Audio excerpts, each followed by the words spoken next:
Quem precisa de antibióticos, antialérgicos ou remédios para o estômago tem encontrado dificuldade. Há falta de medicamentos em várias farmácias, provocada pela guerra na Ucrânia e também pela pandemia. Por isso, o governo estadual e o Conselho Regional de Farmácias estão orientando pacientes e profissionais a fazer substituições. Márcia e Sérgio apelaram para a homeopatia porque estão com dificuldades para achar remédio nas drogarias. Antibiótico para minha neta. Ela estava com problema na garganta e ouvido e não encontramos. Como diabético, eu tenho tido dificuldade de encontrar certos medicamentos. E outra coisa que eu tenho observado é que o preço varia de farmácia para farmácia. Nesta farmácia de manipulação em Ribeirão Preto também falta matéria-prima. Um medicamento muito conhecido para o estômago, que é a ranitidina, está em falta, tanto na drogaria quanto na manipulação.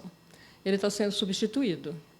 Também está em falta antibióticos, anti-inflamatórios e alguns outros. A pandemia e a guerra na Ucrânia geraram demanda reprimida por medicamentos em todo o mundo.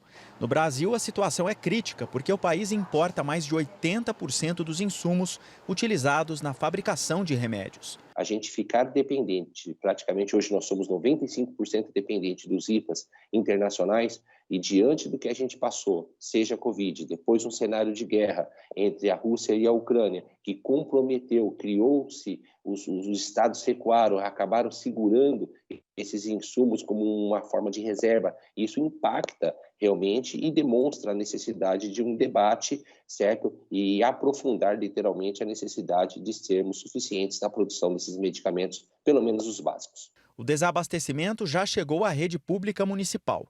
Em nota, a Secretaria de Saúde admitiu que antibióticos, como amoxicilina, e antihistamínicos, como loratadina, estão com atraso na entrega.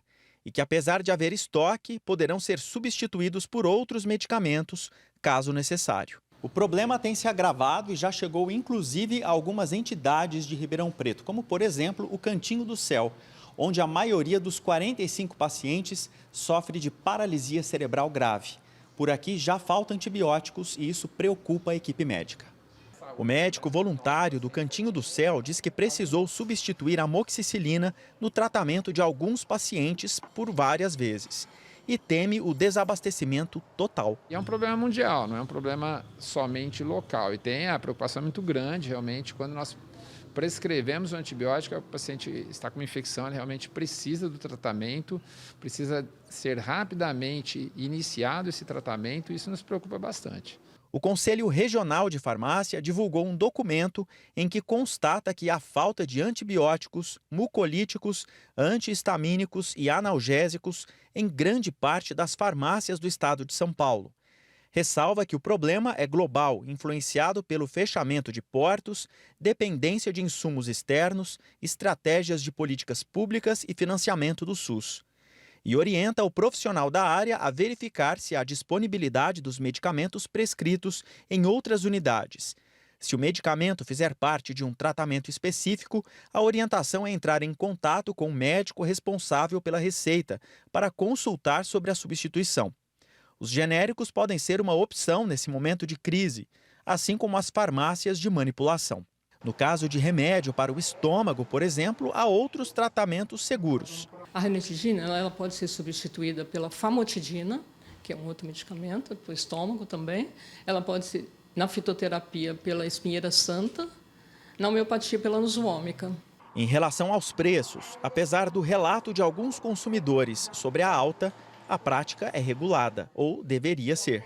Por mais que a ausência do medicamento, dos IFAs se tornaram uma coisa estrondosa mundialmente, a gente sabe muito bem que a partir do momento que esses mercados internacionais começaram a produzir, a questão da oferta era para quem realmente pagasse mais. Só que no Brasil nós temos uma política de controle de medicamentos para que isso não tenha um reflexo negativo. Então, hoje existe a CEMED, a Câmara de Regulamentação de Mercado, que impede que esses medicamentos, mesmo havendo a falta, sejam comercializados acima de um preço determinado ou regulamentado diretamente pela CEMED. Sérgio não só tem encontrado remédios mais caros, como agora está com medo de não achar medicamento nenhum. Se ficar sem medicamento, a gente não tem como manter a saúde, né?